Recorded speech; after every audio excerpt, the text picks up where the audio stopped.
So this is a great pleasure for me to introduce Ildi. I have worked with Ildi since she was a resident here. A little bit on Ildi's background. She was raised in, I'll call the Hungarian way, in the suburbs of Chicago. You can ask her more about Hungarian work summer camp. She went to the University of Chicago, where she crossed paths with Nancy Pondy. And then she went to medical school at the University of Illinois in Chicago. Before she came, she then joined us in the Madison residency at Wingra Clinic and finished her training in 2005. And that was the first time I worked with Ildi, which was wonderful. She joined Jonas Lee in Beloit and worked there for 4 years at the Community Health Center. And she joined the faculty in 2010. And with her, she brought her husband Aaron and Makeda, and they now have June with them.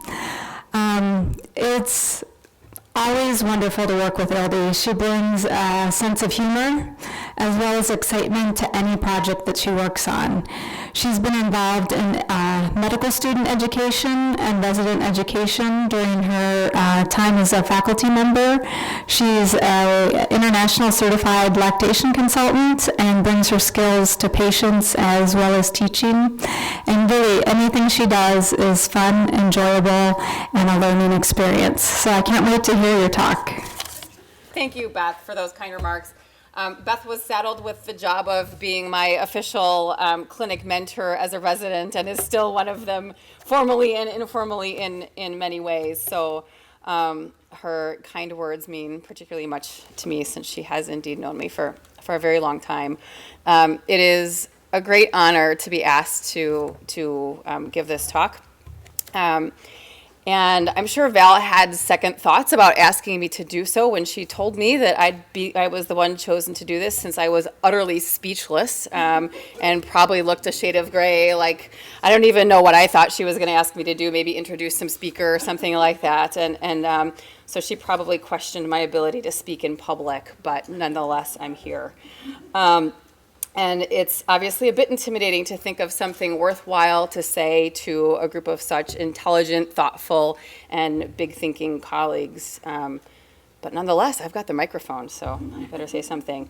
Val said that I can speak about anything having to do with education. Michelle Grosch asked me if I was planning on talking about breastfeeding, and I assured her that as much as I like that topic, it would not be my focus for the most part anyway. I decided instead to say a few words about embracing risk, with the caveat that sometimes it looks more like this tackle hug than any kind of lovely idyllic embrace. So we'll get to that. So I pulled out of the Wingra parking lot the other day behind this large truck that had a lot of bumper stickers on it, many of which I found at least marginally offensive. This was one of them. So just as I felt myself kind of clench my shoulders and start to kind of think some not so charitable things about the truck's driver, he moved way over to give a cyclist that we were passing far more than sort of the 3-foot berth of space required by law. And I instantly kind of felt my shoulders relax a bit. And I thought, well, he couldn't be all bad, if he was thoughtful enough to move over for this cyclist, unlike the many people who just go whizzing by him without a moment's notice. And I was suddenly ambivalent and took a moment to check my own biases.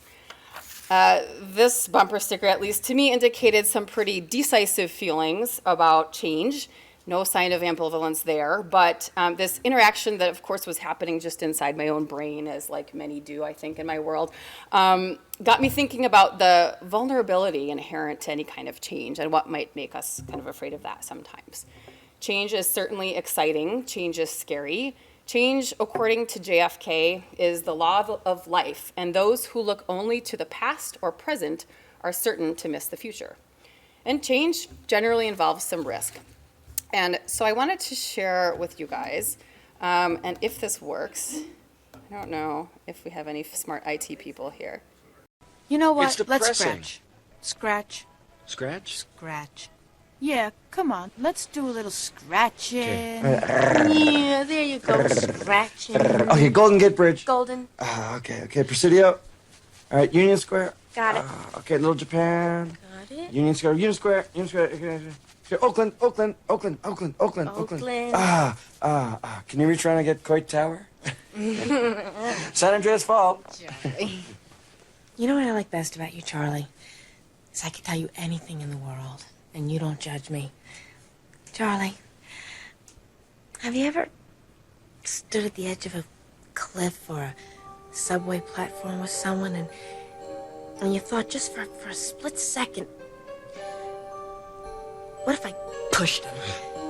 No, not really. Usually I follow the Judeo-Christian ethic of thou shalt not kill, but that's just me, you know. I know. I'm That's just me. making a point of how many times we trust other people with our lives. I mean, look at us, Charlie. Look at us. We're sleeping.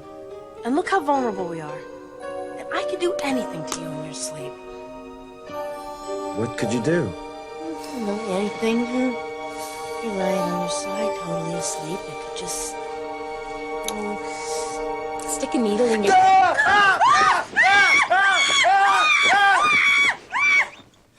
Charlie! Jesus! I'm just trying to show you what a good relationship we have.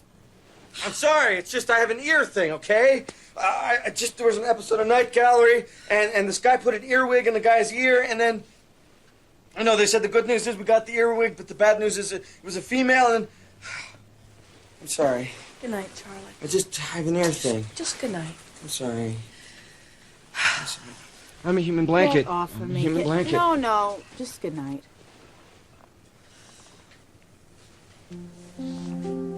Oh, good night.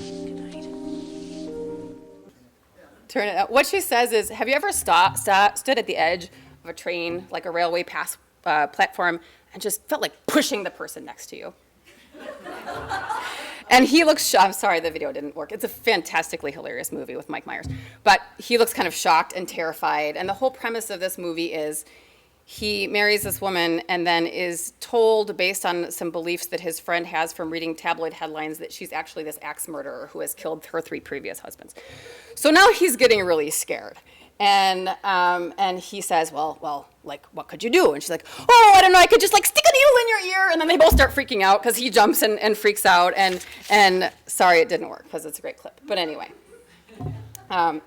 So as family docs, obviously, we embrace risk every day. We balance patients presenting symptoms and worries with the likelihood of serious disease process being there.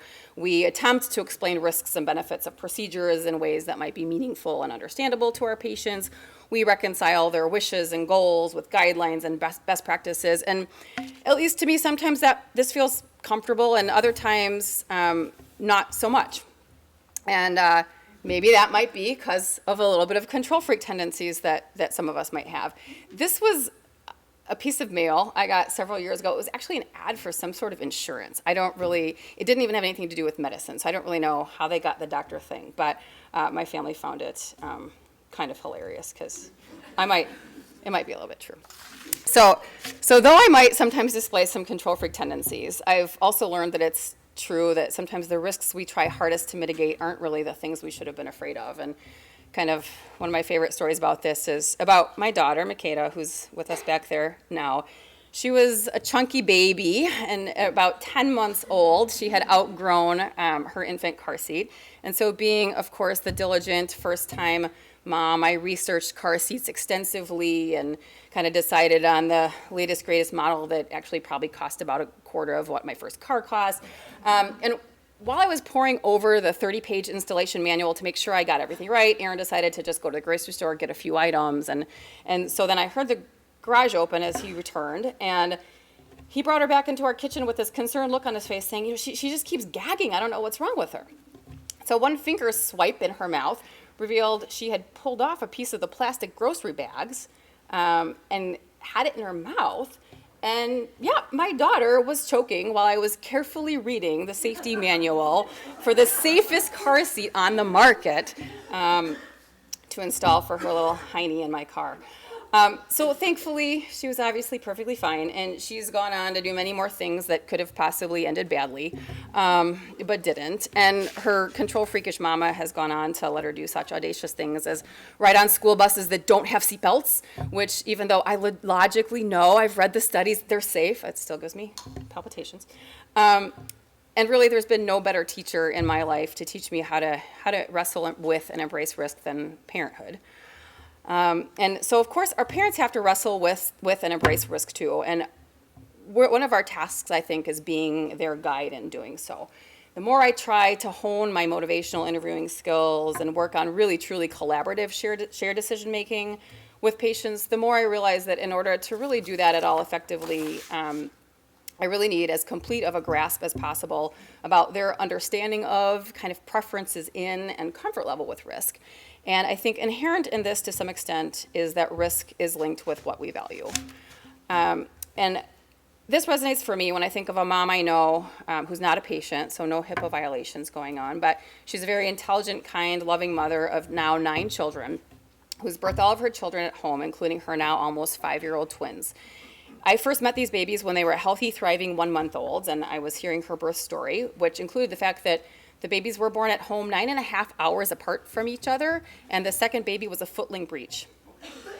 So not everybody in the room is a physician, but those who are kind of having the same palpitations that I had when I heard this story, because there are a lot of risks involved with that equation. But these were, healthy, thriving babies, and I still had that fear build up in me when I heard her story, because this wasn't a risk that felt comfortable to me. But my husband does wonderful voice imitations, and one of the things he always says is he kind of imitates Dr. Phil, who says, "Well, it ain't about you." And I think that's true, obviously. But sometimes we forget that when we're kind of engaging with patients about this.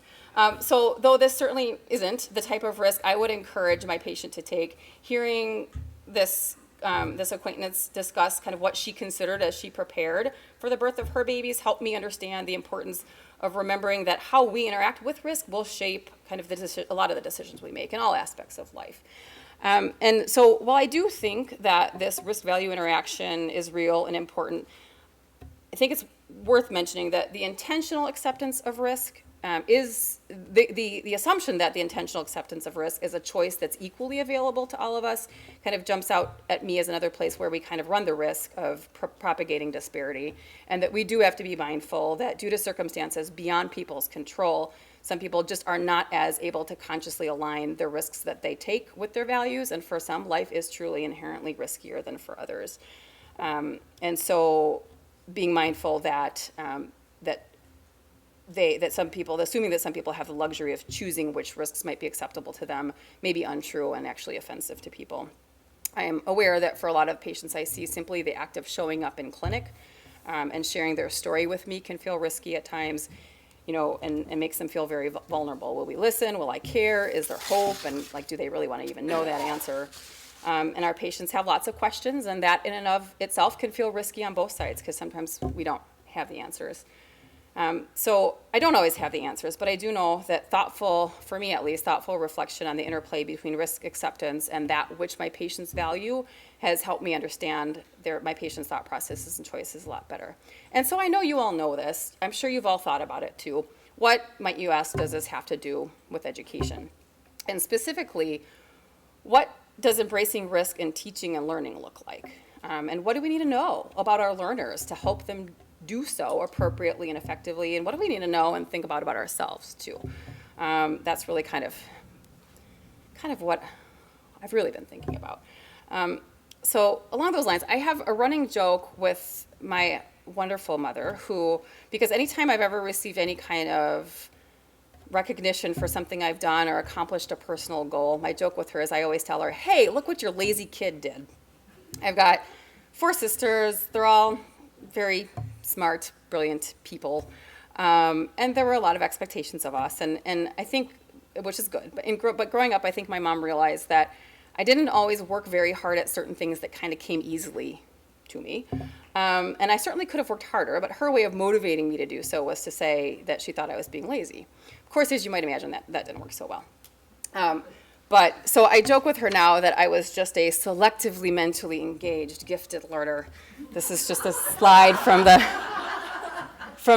public school we lived down in Oregon. So this was on the Oregon district webpage. So I said, I was just selectively mentally engaged. That sounds a lot better than lazy. But In any event, it was actually my 7th grade English teacher who truly helped me become more engaged. Her nickname for me was Miss A minus because she refused to give me an A in her class, even though my work was good, because she knew that I could do more as well. And I share this story not to brag about my 7th grade sentence diagramming prowess, but rather to get us thinking about what might be going on when learners seem perhaps less engaged than we would like them to be. And I think we've all probably realized that, especially for those who have traditionally met expectations placed upon them, there's risk in trying harder and, versus kind of just getting by on good enough. And I think Malcolm Gladwell touches upon this in Outliers when he talks about kind of how we praise children and that we really should be praising them not for the end result of their work, but for their creativity and tenacity. But the risky spaces are purportedly where the magic happens. Some of you have probably seen a version of this where, this is where you are, this is where the magic happens. The original slide that I found online of this, the blue area on this, was labeled the lucky bastards. And so I changed it for a couple reasons. One, I'd feel guilty putting a swear word on a slide right after telling a story about my mother. And two, I'm not actually really sure that they are lucky. I think there is inherent value in being pushed a little bit outside of our comfort zone. And I think as teachers, part of our role is to help our learners negotiate that. And so how do we do that? What's prerequisite? How do we know if we're pushing too hard? I think some of that, at least the way my weird mind has been thinking about it, has a little bit to do with attachment. And not just because team rounds sometimes remind me of imprinting or because the senior resident sitting in the team room provides that secure base from which the learner can safely explore his or her environment and to which they can return if he or she experiences or perceives danger. Although I think that does happen. The intern runs off to go do something, they come back, they kind of report back and get the love. We don't really look like this old-fashioned picture anymore, but I think it was just funny to me to kind of just watch the mimicry and body position, or not watch, but see the mimicry and body position of the learners to the teacher here. Plus, they've got super cool mustaches. And I don't at all mean to imply that our learners are in any way infantile. I've been thinking more about what role attachment might play in learning styles, as well as kind of ability and willingness to take on new challenges. How might we use awareness of attachment to improve our feedback and mentorship in particular? Turns out there's a guy who's the head of the Department of Adult Education at the National University in Ireland by the name of Ted Fleming, who has written extensively about this kind of stuff too. And so Fleming defines attachment as an enduring tie with a person who provides security. And then he defines a term that was a little bit new to me, which is mind-mindedness, as, and again, in this case, he's talking about children, but as the ability of a parent to understand and respond not only to the infant's feelings, but also to their thinking. And he explains that a mind-minded caregiver is willing to change his or her focus of attention in response to cues from the infant. He suggests that mind-mindedness is important in creating a secure base for adult learning later in life, too. I think if we substitute learner for infant and kind of teacher for parent or caregiver above, we have a pretty decent start of a basis for a model of responsive, reflective, and engaged teaching. I think in our mentorship roles, I do hope that our learners do actually think of us as a secure base, secure bases from which they can be pushed to explore all aspects of this thing called family medicine that we wish to teach them. Here, too, is where I get to work in a little bit about breastfeeding, just for Michelle Grosch. One of my favorite quotes about breastfeeding comes from author Marnie Jackson, who writes, "Breastfeeding is an unsentimental metaphor for how love works in a way. You don't decide how much and how deeply to love. You respond to the beloved and give with joy exactly as much as they want." I think the same can be said for teaching, especially in the realm of tailoring the feedback we give to what the learner is able, ready, and willing to hear and embrace. And I think paying some attention to attachment style can be helpful in figuring this out, as can the understanding that not every learner might be in a position to take full advantage of the feedback that we're attempting to and hoping to give them, as well as our attempts at mentorship kind of in the style that we might be comfortable for us to give them. I think I've noticed anyway that the potential for failure, kind of however it's defined by the learner, might have more stressful implications for some than for others, in part at least due to their attachment styles. And for some, this lack of control over the ability to choose their strange situations or risks can lead to an increased sense of vulnerability. And I think probably contributes to that imposter syndrome and bravado, false bravado a little bit. I think this matters because we do have to put learners in strange situations on a daily basis. In fact, kind of these strange situations are a necessary condition for them to learn. And how they cope with new knowledge is going to be influenced by their strategies for coping with kind of these new and kind of what in attachment literature is called a strange situation. And perhaps we can focus on boosting these strategies.